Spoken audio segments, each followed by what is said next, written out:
नमस्कार दोस्तों, आपके अपने YouTube channel learn with Pawan sir में आपका जोरदार स्वागत है। दोस्तों, आज का मेरा टॉपिक है डायरेक्ट एंड इनडायरेक्ट स्पीच, जो कि आपके 10th में, 12th में और एसएससी में, यहाँ की केवीएस में, सुपर टेट में और ढेर सारे एग्जामिनेशन में, कॉम्पिटिटिव एग्जामिनेशन में ये टॉपिक आता ही आता है। एक नंबर पक्का ही है, एक नंबर कोई काट नहीं पाएगा। और बोर्ड एग्जामिनेशन में तो एक से ज़्यादा इसका वेटेज है, लेकिन कॉम्पिटिटिव एग्जाम में एक नंबर का जरूर आता है। तो आज ये वीडियो डायरेक्ट और इनडायरेक्ट स्पीच पर है।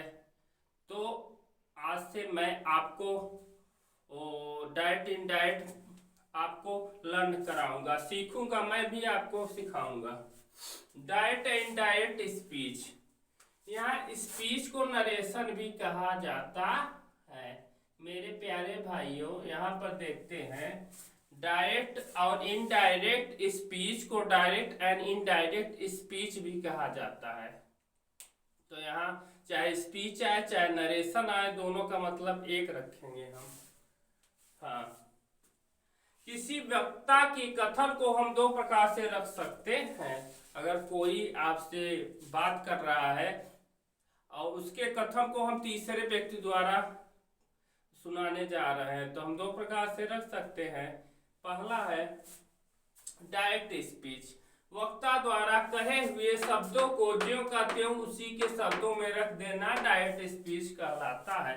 जैसा दो लोग बात कर रहे हैं, मैंने सुना, मुझसे कोई कुछ कहा, मैं गया तीसरों व्यक्ति को जैसा कहा है वैसा ज्यों का त्यों कह दिया, कोई परिवर्तन नहीं किया, तो डायरेक्ट स्पीच होता है। डायरेक्ट माने एकदम सीधा सीधा सीधा क्लियर कट मैंने बता दिया, कोई तोड़ मोड़ उस पर नहीं किया, तो ऐसे कथन को डायरेक्ट स्पीच कहते हैं। जैसे Sheela said to me happy Valentine, Sheela ने मुझसे कहा हैप्पी वैलेंटाइन। मैं घूम रहा था, टहल रहा था, शीला मुझसे मिली और मुझसे कही हैप्पी वैलेंटाइन। अब कोई दूसरा व्यक्ति मुझसे मिला, कोई भी, जैसे रमेश मिल गए, तो उनसे मैंने कहा Sheela said to me happy Valentine, Sheela ने मुझे कहा कि हैप्पी वैलेंटाइन। तो मैंने ज्यों का त्यों जो कही शीला, वो मैं थर्ड पर्सन को बता दिया।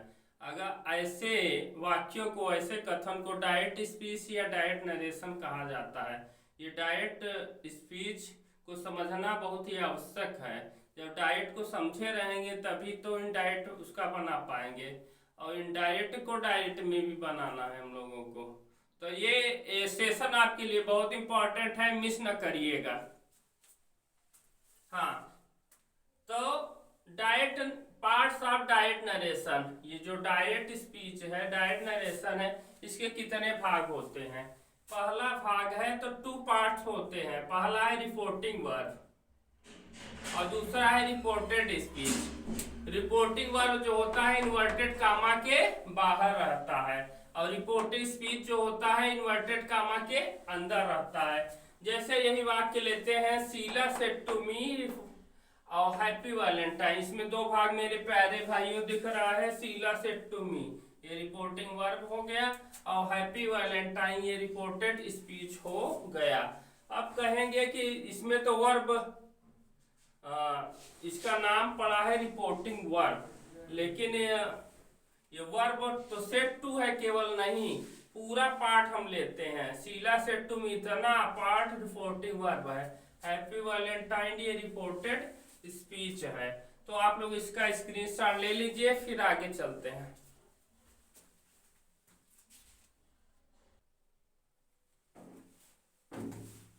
तो आगे देखते हैं। अभी आप लोगों ने डायरेक्ट टेंस देखा, डायरेक्ट स्पीच देखा, अब इनडायरेक्ट स्पीच देखते हैं। इनडायरेक्ट स्पीच, वक्ता के द्वारा कही हुई बातों का सारांश अपने शब्दों में व्यक्त करना इनडायरेक्ट स्पीच कहलाता है। तो उदाहरण द्वारा मेरे प्यारे भाइयों, मेरे साथियों समझेंगे। डायरेक्ट स्पीच, डीएस का मतलब होता है डायरेक्ट स्पीच, और IDIS का मतलब होता है इनडायरेक्ट स्पीच। तो डायरेक्ट स्पीच है Sheela said to me Ram is a boy. Sheela ने मुझसे कहा राम एक लड़का है। तो इसको चेंज करेंगे इनडायरेक्ट में, शीला सेड टू का टोल्ड में चेंज हो गया है, शीला टोल्ड मी, कामा डबल इन्वर्टेड कामा हटाकर दैट का प्रयोग हुआ है, Ram is a boy, Ram इसकी जगह वाज हो गया है, बाकी सब वैसा ही है। तो शीला ने मुझसे कहा था कि राम एक लड़का था। भाई वो जब कहा तो अब मैं किसी से कहने जा रहा हूं तो ये बीत चुका है, इसलिए था बता रहा हूं। आगे शीला ने मुझसे कहा कि राम एक लड़का है, मैं किसी दूसरे के सामने कहूंगा, कैसे कहूंगा। शीला ने मुझसे कहा था कि राम एक लड़का था, है की जगह था आ रहा है, क्योंकि वो जो कहा वो पास्ट टेंस में बीत चुका है, जो बीत चुका है तो था लगाना ही पड़ेगा, इसलिए इनडायरेक्ट स्पीच में इसकी जगह वाज आ रहा है। मेरे प्यारे भाइयों, डायरेक्ट से इनडायरेक्ट बदलने के कुछ नियम हैं, जनरल रूल्स हैं, इसको देखना बहुत ही परम आवश्यक है। इसको देखेंगे, सुनेंगे, समझेंगे और इसी के सहारा लेते हुए हम डायरेक्ट को इनडायरेक्ट स्पीच में बदलेंगे। तो आइए देखते हैं। रूल नंबर फर्स्ट है डबल इन्वर्टेड कामा को हटाकर कंजक्शन दैट इफ इत्यादि लगाया जाता है। मेरे प्यारे भाइयों, डायरेक्ट स्पीच में ये डबल इन्वर्टेड कामा है, ये देखो, इसको हटाकर कंजक्शन, कंजक्शन माने जोड़ने वाला, भाई कंजक्शन माने संयोजक जोड़ने वाला, दैट या इफ का प्रयोग किया जाता है। और भी क्या क्या चीजें वेदर का प्रयोग होता है, तो जो जो प्रयोग होता है उसको बताएंगे, लेकिन कंजक्शन लगता ही लगता है। यहाँ पर कंजक्शन कामा इन्वर्टेड कामा हटाकर दैट का प्रयोग हुआ है, इसकी जगह दैट यहाँ कहीं नहीं था लेकिन यहाँ आ गया है, तो कैसे आया, कंजक्शन लगाना पड़ता है हमको, इन दोनों को हटाकर। अब हमेशा दैट ही नहीं लगेगा, इफ ही नहीं लगेगा, ये रूल्स आपको बताएंगे। दैट कब लगता है, जब असर्टिव सेंटेंस हो, आपका वाक्य पॉजिटिव हो या निगेटिव हो। जब ऐसा हो, Sheela said to me Ram is not a good boy, ऐसा भी हो, अगर नॉट भी लगा रहे तब भी होगा, Sheela told me that Ram was not a boy. तो पॉजिटिव या निगेटिव सेंटेंस हो, असर्टिव सेंटेंस हो, पॉजिटिव निगेटिव को असर्टिव सेंटेंस कहते हैं, दोनों के जगह पर दैट का प्रयोग किया जाता है। बाकी इफ का प्रयोग आगे बताते हैं। इफ का प्रयोग तब होता है जब वाक्य में प्रश्नवाचक, वाक्य आरंभ क्या से होता है, बीच में क्या राम जाता है ऐसे रहता, और कामा हटा दिया जाता है। यहाँ कामा जो है इन्वर्टेड कामा को हटाकर इफ या वेदर लगाए, दैट लगाए, और ये कामा को भी हटा दिया जाता है। मेरे प्यारे भाइयों, तो ये कामा जो है इसको भी हटा देंगे, डबल इन्वर्टेड कामा को हटाएंगे और छोटा सा कामा है उसको भी हटा देंगे। रिपोर्टिंग वर्ब का टेंस कभी भी परिवर्तित नहीं होता है। रिपोर्टिंग वर्ब देखिए मेरे भाइयों, मैंने आपको बताया था ये इतना रिपोर्टिंग वर्ब है, इतना रिपोर्टिंग वर्ब। रिपोर्टिंग वर्ब का टेंस जैसे सेड टू है तो पास्ट टेंस में है, तो पास्ट टेंस में ही टोल्ड लिखा गया है, ये कभी चेंज नहीं होता है। तो मेरे प्यारे भाई आप समझ गए होंगे, इसको थोड़ा इरेज कर ले। देखो यहाँ सेट टू है, सेट टू को हटाकर टोल्ड किया गया, ये पास्ट में था, यहाँ इसमें भी पास्ट रखा गया, पार्ट इंडिफिनिट है, पार्ट इंडिफिनिट में रखा गया। अगर ऐसा हम ना करें तो अशुद्धि या ग्रामेटिकल मिस्टेक हो सकता है, इसलिए थर्ड जो है टेंस कभी भी परिवर्तित नहीं। रिपोर्टिंग वर्ब का, रिपोर्टिंग वर्ब इधर का, ये रिपोर्टिंग वर्ब है। शीला सेड टू मी, ये रिपोर्टिंग वर्ब है। इसका टेंस कभी भी नहीं चेंज होगा। अगला है रिपोर्टिंग वर्ब को रिपोर्टेड स्पीच के भावानुसार बदला जाता है। रिपोर्टिंग वर्ब को रिपोर्टेड स्पीच, देखो रिपोर्टिंग वर्ब क्या है, यहाँ सेड टू, यहाँ पर सेड टू है। और Ram is a boy, Ram एक लड़का है, ये पॉजिटिव सेंटेंस है, राम एक लड़का है। शीला ने मुझसे कहा कि राम एक लड़का है ना, तो कहा भाव निकाल रहा है, कहा, कहा के लिए टोल्ड लगाया गया है यहाँ पर, ठीक है। इसी के भाव अगर यहाँ पूछ लेता, इज बाहर निकाल देते, तो और अगर क्वेश्चन रहता तो उसके अनुसार आस्क्ड लगाते। शीला ने मुझसे कहा क्या राम एक अच्छा लड़का है, तो शीला ने मुझसे पूछा था कि क्या राम एक अच्छा लड़का था, तो भाव अनुसार चेंज हो रहा है। आगे है, यदि रिपोर्टिंग वर्ब प्रेजेंट या फ्यूचर टेंस में हो तो रिपोर्टेड स्पीच के क्रिया का टेंस नहीं बदलता है। रिपोर्टिंग वर्ब, ये रिपोर्टिंग वर्ब है, यहाँ से यहाँ तक। ये अगर प्रेजेंट या फ्यूचर टेंस में है, ये तो पास्ट टेंस में दिख रहा है, लेकिन अगर प्रेजेंट या फ्यूचर टेंस में हो तो रिपोर्टेड स्पीच ये है कि क्रिया का टेंस नहीं बदलता है। तो ये हम आगे समझा रहे हैं, आगे इसको आप स्क्रीनशॉट ले लीजिए।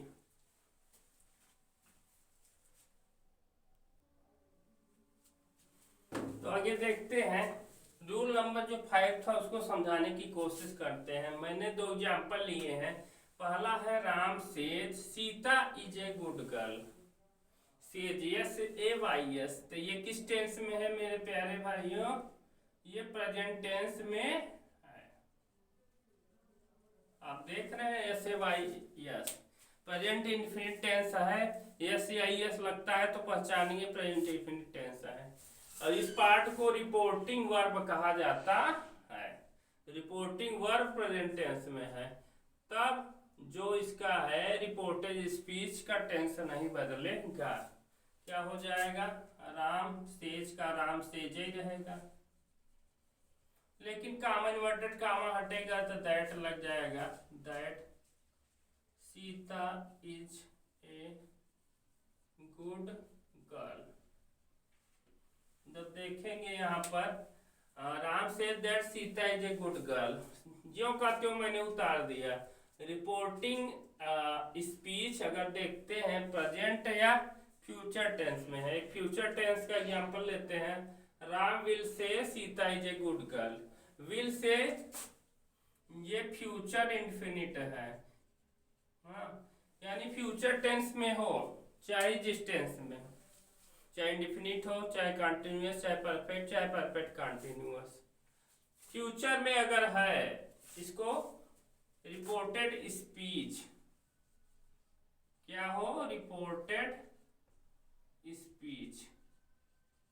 अगर यहाँ प्रेजेंट में या फ्यूचर में है तो जो का त्यों लिख दिया जाता है, रिपोर्टेड स्पीच है, ये किसी ने बोला है ना तो स्पीच कहा जाता है।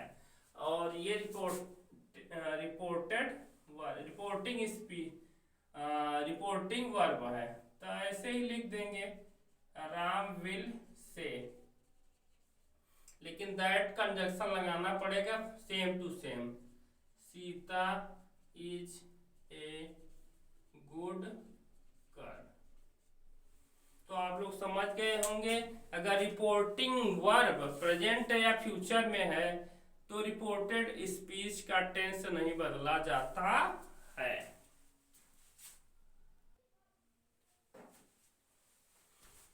मेरे प्यारे भाइयों, रूल नंबर आपका यहाँ पर 6वां आता है। ये रिपोर्टिंग वर्ब किसे कहते हैं, जो डबल इन्वर्टेड कामा के बाहर वाला पार्ट है, बाहर वाला पार्ट, अंदर वाला नहीं, बाहर वाला पार्ट है, वो पास्ट टेंस में हो तो रिपोर्टेड स्पीच क्या है, जो डबल इन्वर्टेड कामा के अंदर वाला पार्ट है, कि क्रिया निम्नानुसार चेंज होती है। प्रेजेंट इंफिनिट टेंस जो होता है वो पार्ट इंफिनिट में बदल जाता है। प्रेजेंट इंफिनिट की क्या पहचान है कि क्रिया में यस या यस लगा रहता है, लेकिन कब लगा रहता है? जब एक वचन रहेगा या ही सी इट रहेगा तभी लगेगा। जैसे he said I write a letter, I write a letter, मैं एक पत्र लिखता हूँ, तो ये लिखता हूँ राइट आ गया है, तो प्रेजेंट इंफिनिट है, इसको पार्ट इंफिनिट में हम चेंज कर देंगे। ही सेड, अब यहाँ टू मी वगैरह नहीं आया है, अगर यहाँ पर ऑब्जेक्ट नहीं आया है तो सेट को सेट ही पर रहने दो, मत चेंज करो। ही सेड, अब कंजक्शन दैट लगाया गया। आई, आई क्या है? फर्स्ट पर्सन है, तो यस ओ एन, आई ही के अनुसार चेंज होगा क्योंकि यहाँ सब्जेक्ट है, सब्जेक्ट के अनुसार चेंज हो जाएगा। देखते हैं, यस ओ एन नियम जानते रहिए। फर्स्ट पर्सन, सेकेंड पर्सन और थर्ड पर्सन। फर्स्ट पर्सन में आई और वी आते हैं, सेकेंड पर्सन में यू आएगा और नो चेंज में आएगा third person, he see it, he see it या कोई नाम।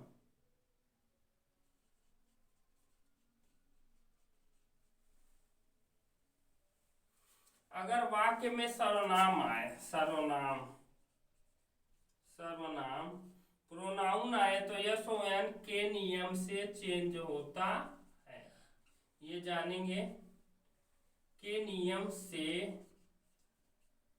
चेंज होता है। चलिए देखते हैं, आई भी तो आया ना, आई आया है यहाँ पर, आई क्या है? First person. हाँ, फर्स्ट पर्सन सब्जेक्ट के अनुसार चेंज होता है। यहाँ पर किसके सब्जेक्ट के? ये है रिपोर्टिंग वर्ब के सब्जेक्ट। सब्जेक्ट क्या है? ही के अनुसार। आई जो है ही के अनुसार चेंज होगा। आई के लिए अगर सब्जेक्ट की बात करें तब ही के लिए तो ही बन जाएगा। आई को जब सब्जेक्टिव केस में लाएंगे ही के लिए तो ही बन जाएगा। और राइट है, राइट का रोट हो गया, जो रोट किस में है? पास्ट इंडेफिनिट टेंस में है, तो इसको भी देखेंगे। यहीं पर अगर ही सी इट या कोई नाम यहाँ पर आता तो कोई चेंज नहीं होता, तो यू आता तो ऑब्जेक्ट के अनुसार चेंज होता है, ऑब्जेक्ट है नहीं यहाँ पर। आई अभी आया इसलिए सब्जेक्ट के अनुसार चेंज हो जाएगा। आप लोग स्क्रीनशॉट ले लीजिए।